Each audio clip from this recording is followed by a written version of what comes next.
Oh, I agree. I mean, it's a lot of stuff he said throughout this album that I agree with because I feel the same about it. Hmm. Think he said, if I'm not mistaken, might have been something to the degree of people's morals are out of Yeah, whack or they don't have any. exactly. And and yeah, and that's that's one of the many things he said on this album that I agree with. I mean, we see eye to eye on that There's hundred been a percent. lot in the game right now that's been going on, and this is my thing, right?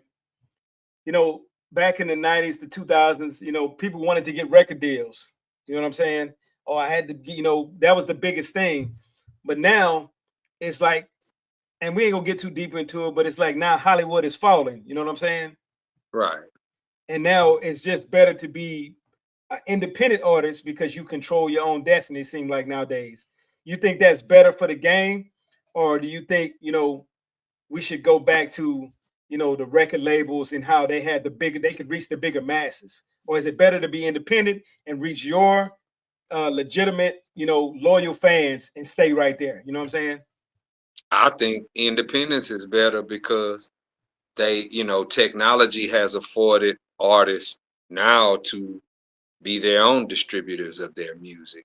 And if you Mm-hmm. have social media to advertise and promote what you're doing, and Mm-hmm. you can upload your music to, one site and they'll put it on all these different sites at once and at a certain time or a certain date. Mm.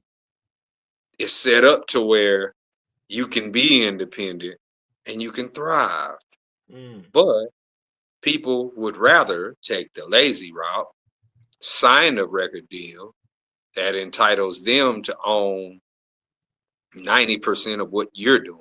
Think about that. You own when you're independent, you own 100% of what you do. And when you go in there and sign a deal and walk out the building, you own less than 10% of yourself. Mm.